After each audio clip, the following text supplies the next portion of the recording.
Recuerdan ustedes que el concepto de homeostasis va muy íntimamente relacionado con este concepto de medio interno.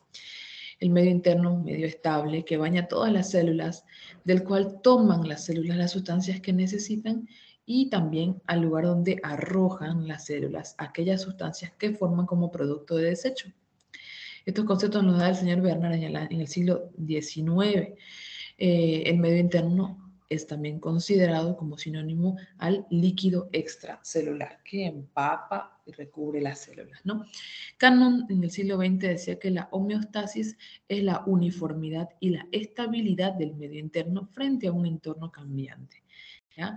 Eso es una constancia, la que ayuda en el mantenimiento del organismo dentro de los límites que le permiten desempeñar una función de manera adecuada. Existen diferentes sistemas que van a regular la homeostasis, que la van a controlar y la van a mantener. Las características principales de la homeostasis es que va a mantener condiciones constantes de diferentes sustancias en las mismas como son el oxígeno, el dióxido de carbono, muchos nutrientes, ¿ya? Como la glucosa, los aminoácidos, los ácidos grasos, desechos orgánicos como la urea, la estabilidad de algunos iones como el sodio, el potasio, el bicarbonato y también medios de temperatura apropiados, pH, volumen, presión y deben permanecer relativamente inalterados en los líquidos corporales. Existe un estado estable, fisiológico, que corresponde al equilibrio entre la demanda del organismo y la respuesta hacia dicha demanda. Eso es la homeostasis.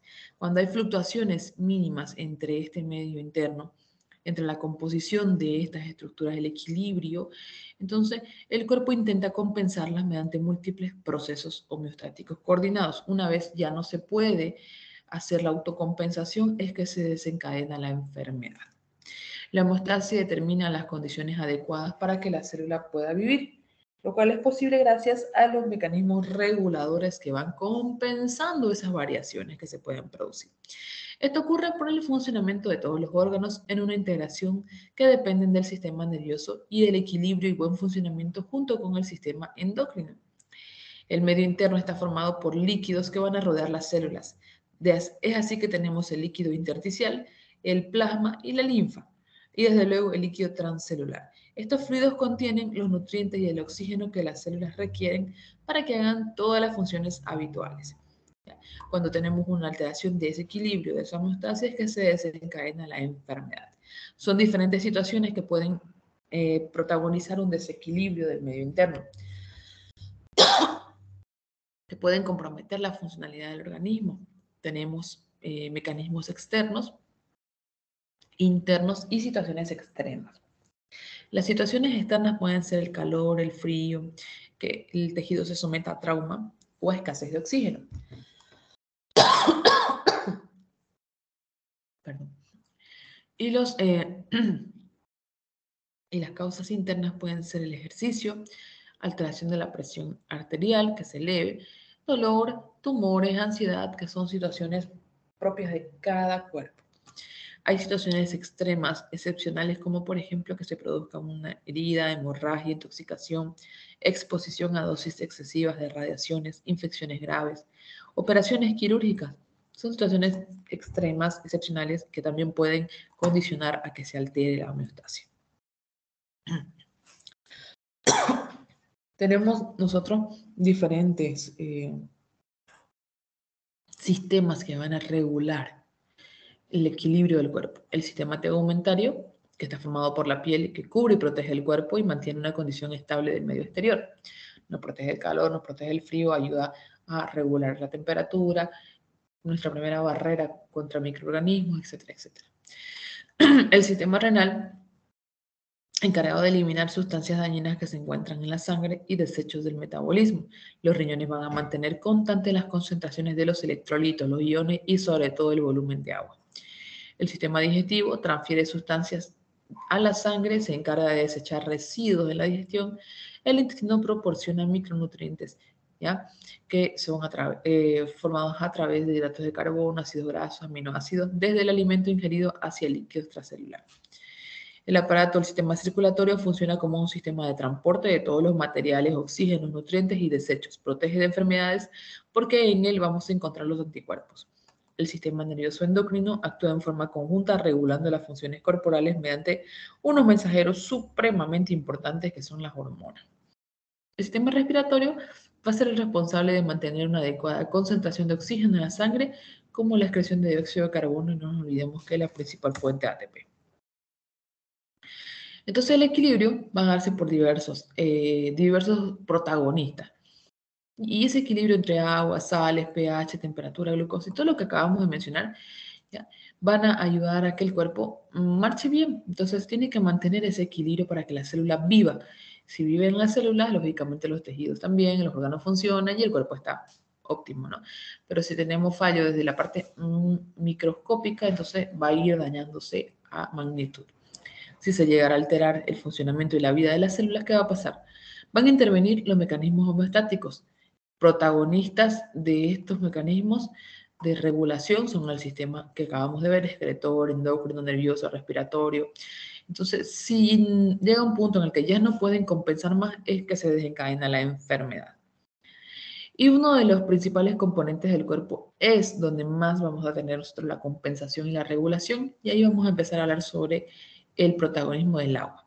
El agua en el organismo, bueno, vamos a mencionar un poco ahora y más adelante vamos a continuar hablando del agua. Corresponde al 60% del peso del cuerpo humano. 2/3 partes de esa agua, de este peso del cuerpo en agua, 2/3 partes de toda esa agua está dentro de cada célula. Y solamente 1/3 de ese agua está empapando las células. Entonces, si vemos esta tortita que nos representa la cantidad total de agua, el 63%, o sea, 25 litros de fluido vamos a encontrar dentro de las células. Y solamente 1/3, unos 15 litros, vamos a encontrar bañando las células. Estos 15 litros van a estar distribuidos en el líquido extracelular, alrededor de la célula, el plasma, la linfa, el líquido intersticial, el líquido cefalorraquídeo y el líquido sinovial. Solamente 4.9 litros van a estar en la parte sanguínea, lo que es el plasma. Entonces todo el resto, los otros 11 litros están por aquí y los otros 25 litros están por acá. De ahí que nuestro cuerpo es 60% del peso es agua. Vemos los compartimentos más importantes, el líquido intracelular y el líquido extracelular dividido entre el líquido intersticial, plasma, la linfa, el líquido transcelular, sinovial, cefalorraquídeo, etc., ¿no? Este líquido extracelular, que es menos en relación al intracelular, pero es igual de importante, el líquido extracelular está en constante movimiento gracias al sistema circulatorio. Llega a la sangre a través de la arteriola terminal, empapa las células, ya a este nivel los sinusoides capilares de las arteriolas tienen unos poros mucho más grandes que permiten que salga sangre, que salga el líquido y bañe y esté todo el tiempo recubriendo la célula. Y luego a este otro nivel vamos a encontrar las vénulas, sus partes más delgaditas, y esta sangre que ya vino y donde se produjo el intercambio de nutrientes con cada célula ya está cargada con sustancias de desecho o con hormona o con lo que sea que produzca la célula. Esa sangre cargadita se sube otra vez aquí y va por la parte venosa. Esto lo dominamos muy bien, esto es fisiología, ¿no? Entonces, este movimiento de líquido es gracias al sistema circulatorio. Sin él no podría haber homeostasis. Los nutrientes y gases circulantes se mezclan por difusión y los líquidos tisulares a través de los capilares. Difusión capilar es el mecanismo por el cual se transportan. Vamos a ver algunas de las características del líquido extra y del líquido intracelular. El extracelular, el que está fuera de las células, contiene grandes cantidades de sodio, cloruro y bicarbonato. Posee nutrientes como el oxígeno, glucosa, ácidos grasos, colesterol y aminoácidos. Presenta dióxido de carbono para ser eliminado en los pulmones y otros productos celulares que serán excretados por el riñón. El líquido intracelular contiene grandes cantidades de potasio, magnesio y fosfato, diferente a este. Incorpora los nutrientes del líquido extracelular. Elimina al líquido extracelular el dióxido de carbono y los productos celulares del metabolismo de la célula. Y ahí que la concentración de electrolitos es diferente en cada uno. En el líquido extracelular vamos a encontrar grandes cantidades de sodio, cloro y bicarbonato, mientras que en el intracelular vamos a encontrar grandes cantidades de potasio y fosfatos. ¿Ya? Esa es la gran diferencia entre un compartimento y otro. Entonces, para mantener el control homeostático se requiere una integración de sistemas, órganos, tejidos y tipos de células y hacer una buena comunicación celular mediante algunos mensajeros. ¿Cuáles son esos mensajeros? Los mediadores químicos. Primero, que son secretados por las células mismas. Si una célula se rompe, va a empezar a eliminar mediadores químicos de la inflamación. Vamos a tener también algunos mensajeros como son las hormonas que se secretan por las células endocrinas y vamos a tener otros mensajeros que son los neurotransmisores que se secretan por las neuronas, que son las células del sistema nervioso. Ellos son los que van a ayudar a que haya comunicación entre los tejidos y mantengamos el equilibrio. El control neuroendocrino de la homeostasis. Bueno, es un conjunto, es una combinación entre la función del sistema nervioso y el sistema endocrino para que haya un equilibrio en el trabajo. De esta manera nosotros vamos a tener un control, una regulación nerviosa ¿ya? A través de estas neuronitas que van a dar señales a estructuras que son dependientes del sistema endocrino, los mismos que van a liberar hormonas y sustancias hacia todas las células. Entonces, estas neuronas que van a ser neurotransmisores van a funcionar liberando neurotransmisores también, van a ir a activar las glándulas que producen hormonas y entonces vamos a tener activación del sistema endocrino. El trabajo conjunto de estos dos es el que nos va a dar la homeostasis. Eso va a mantener el medio interno gracias a los sistemas de control y regulación biológica.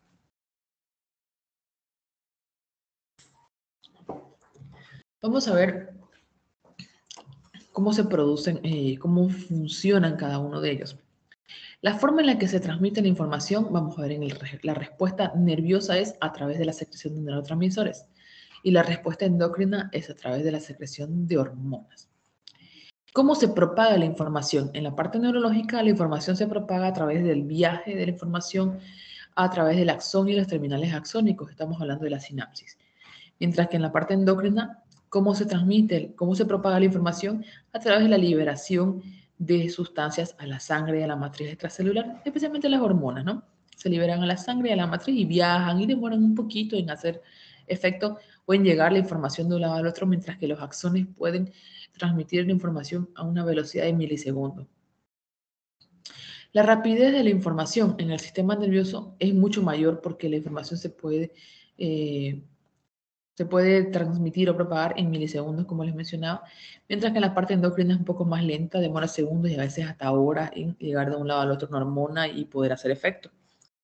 La concentración de la molécula que transmite la información, los neurotransmisores pueden alcanzar altas concentraciones en la sinapsis. Sin embargo, las hormonas viajan muy diluidas en la sangre y hablamos de concentraciones muy pequeñitas. ¿Qué tanto dura el efecto de estos mensajeros? La respuesta nerviosa es de corta duración. Siempre la parte neurológica se produce la transmisión de la información a través de la sinapsis y luego se acabó. Sin embargo, las hormonas tienen mayor duración porque pueden estar circulando en sangre durante horas o días hasta que se terminan de eliminar o de absorber. El control neuroendocrino se da a través del sistema nervioso, se activa el hipotálamo, luego este regula la homeostasis mediante información que proviene del nervio vago, por ejemplo, que puede actuar en la presión arterial, información que provenga del tronco cerebral, por ejemplo, que puede actuar a nivel de la temperatura de la piel, información que provenga del sistema límbico, de los nervios olfatorios, información sobre los receptores que dan datos sobre el balance de iones, de temperatura, de pH sanguíneo. Entonces es un trabajo conjunto en muchos aspectos del cuerpo. El sistema nervioso regula el medio interno y controla la función del sistema nervioso autónomo y del sistema endocrino a través de la glándula hipófisis. No se olviden que la hipófisis está dividida en dos partes, en la hipófisis anterior, considerada enohipófisis, y la hipófisis posterior, considerada neurohipófisis. ¿Cómo se produce esa regulación hipotalámica? El sistema nervioso autónomo es la porción del sistema nervioso que se encarga de responder a estímulos, controlando la musculatura lisa, las glándulas exócrinas y también controlando el músculo cardíaco. Tiene tres divisiones el sistema nervioso autónomo. Estamos hablando de una función entérica, simpática y parasimpática. ¿Ya? Esta simpática y parasimpática son las principales responsables del control de la homeostasis. No vamos a profundizar entre cada una de ellas porque ustedes ya las estudiaron, ya las conocen, y si no las recordamos vamos a ir a reforzar esos conocimientos.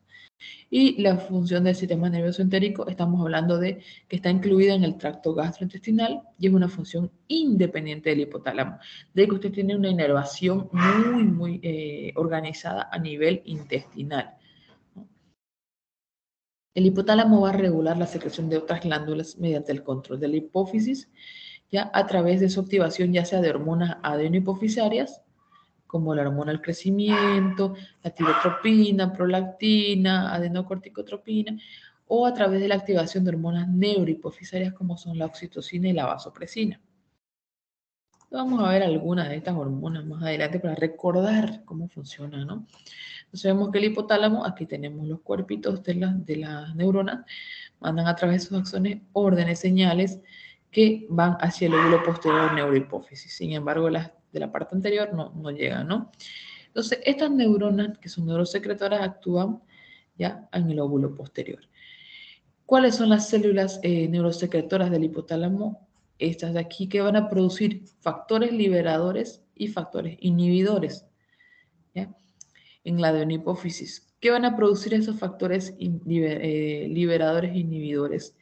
Van a producir folículo estimulante, luteinizante, TSH, adenocorticotropina, prolactina, hormona del crecimiento, todas estas hormonas. Y los factores como por ejemplo la liberación de la hormona antidiurética, oxitocina, van a ser distribuidos por la neurohipófisis, ¿no?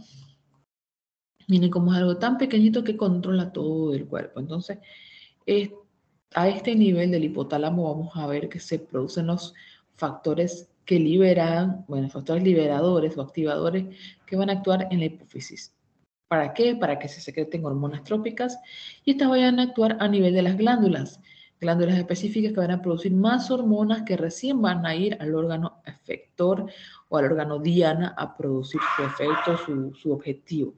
Esto es la retroalimentación o feedback, ya que va en positivo como una bola de nieve. Esto produce esto, y este mismo va a regular la producción de la primera.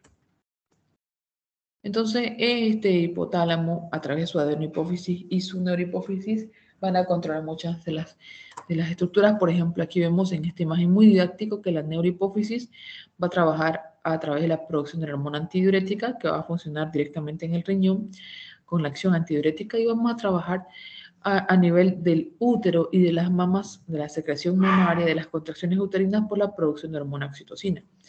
Mientras que la adenohipófisis vamos a tener afección directamente con la hormona del crecimiento, encargada del crecimiento corporal, la hormona adenocorticótropa, ya, funcionalidad de las glándulas suprarrenales, la hormona tirotropa, ya, funcionalidad de la tiroides, y vamos a tener regulación de las hormonas gonadotrópicas o gonadotrofas, como es la funcionalidad del ovario y del testículo, además de la hormona melanocito estimulante que va a dar la pigmentación cutánea,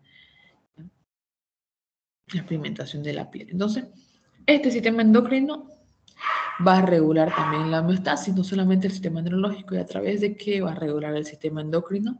Liberación de hormonas, ¿ya?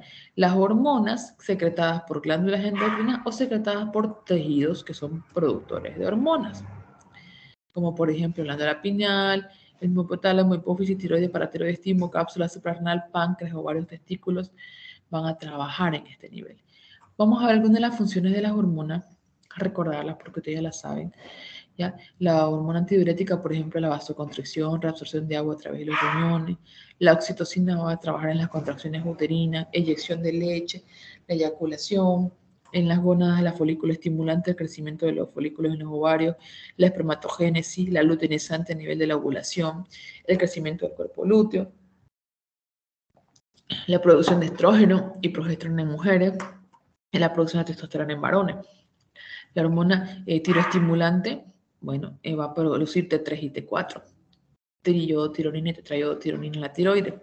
La adenocorticotropina en la corteza suprarrenal, produciendo glucocorticoides, aldosterona, testosterona, prolactina en las glándulas mamarias, encargada de la producción de leche, y la hormona del crecimiento actúa en todas las células, ¿no? Nuevamente vamos a repetir lo mismo. Aquí tenemos la glándula hipófisis en su lóbulo anterior y su lóbulo posterior. Este es un resumen bonito como para que lo saquen foto y lo aprendamos de memoria, lo repasen. El lóbulo anterior, vamos a encontrar nosotros la producción de la hormona tiroestimulante, adenocorticotropina, somatotropina, prolactina, folículo estimulante y luteinizante. ¿Dónde van a actuar? La TSH va a actuar en la tiroides, tiroestimulante, estimula la tiroides para que secrete hormona tiroidea. La adenocorticotropina actúa a nivel de la corteza suprarrenal para que se secreten hormonas esteroideas. La somatotropina, o hormona del crecimiento, favorece el metabolismo para estimular el crecimiento. La prolactina en las glándulas mamarias, como su nombre lo dice, afecta a las glándulas mamarias en la producción de leche. La folículo estimulante en las gónadas, tanto femeninas como masculinos, estimulando la maduración del folículo ovárico o en el caso del varón, estimulando que se formen espermatozoides. La luteinizante igual va a actuar a nivel de las gónadas, estimulando la secreción de testosterona y estimulando el cuerpo lúteo para la ovulación. Sin embargo, en la hipófisis posterior o neurohipófisis vamos a tener solamente oxitocina y hormona antidiurética. La oxitocina que actúa en el útero de glándulas mamarias, nuevamente repito, estimulando contracciones uterinas en el parto y secreción de leche, y la antidiurética en los riñones favoreciendo la reabsorción de agua por el riñón. ¿Ya? En la tiroide vamos a tener nosotros también producción de algunas hormonas como son la tiroxina, que actúa a nivel general, estimulando el metabolismo, estimulando el crecimiento, ¿ya? Inhibiendo la secreción de tiroestimulante, TSH, y la calcitonina que va a actuar a nivel de los huesos, ¿no? Regulando el calcio en la sangre, estimulando su depósito en los huesos. La paratiroides, que son esas chiquititas que tenemos a los lados, que van a secretar la paratormona, trabaja en huesos y riñones, regulando el calcio en sangre por liberación del ion calcio a partir de los huesos. Seguimos en la cápsula suprarrenal. Tenemos en dos partes, vamos, liberación de hormonas. En la corteza se va a liberar cortisona, ya que actúa a nivel general, regulando el metabolismo, controla la inflamación y además controla la presión arterial. La aldosterona, que va a actuar a nivel de los túbulos renales, manteniendo el equilibrio del sodio, del fósforo, excretar potasio y sobre todo retener agua. Y en la médula de la cápsula suprarrenal nosotros vamos a tener la liberación de adrenalina que actúa a nivel de músculos, corazón, vasos sanguíneos, hígado, que es una respuesta que se puede producir ante el estrés, ante un estado de emergencia del organismo, de euforia, rabia, persecución, de enojo. Entonces ahí se puede liberar mucha adrenalina, ¿no? El páncreas, que, bueno, según sus tipos de células se produce insulina y glucagón. La insulina actúa a nivel general reduciendo la concentración de glucosa en sangre, mientras que el glucagón hace lo contrario. El glucagón actúa a nivel de hígado y tejido adiposo para que se libere, ¿ya? Se produzca la glucolipólisis y se pueda liberar glucosa. Entonces aumenta la concentración de glucosa en sangre. Los testículos, que van a actuar a nivel de la testosterona y otros andrógenos, va a actuar a nivel general en las estructuras reproductoras en los genitales, dando la aparición y el mantenimiento de los caracteres sexuales masculinos, barba, cambios de voz, estructura corporal, etc., ¿no? En el caso de los ovarios, estos son más complejos que los testículos en la producción de hormonas. Los ovarios van a actuar a nivel de los folículos. Especialmente los folículos van a producir estradiol y otros estrógenos que actúan a nivel general y sobre el útero, determinando también los caracteres sexuales femeninos. Y el cuerpo lúteo va a secretar progesterona que actúa en útero y glándulas mamarias, que va a estimular el desarrollo del endometrio, va a inhibir la secreción de hormona luteinizante y va a preparar para el embarazo. El útero y la placenta producen relaxina que actúa a nivel del útero para relajar el cuello del útero y así favorecer el parto. Entonces aquí tenemos la osmorregulación dada por el sistema endocrino y los riñones, la glucorregulación dada por el páncreas, el hígado, las glándulas suprarrenales y la hipófisis, la regulación respiratoria dada por el bulbo raquídeo y desde luego por los pulmones, y la termorregulación dada por el hipotálamo que puede cambiar el termostato para modificar la temperatura. Señores, si tienen alguna pregunta, por favor háganla, con mucho gusto les vamos a responder.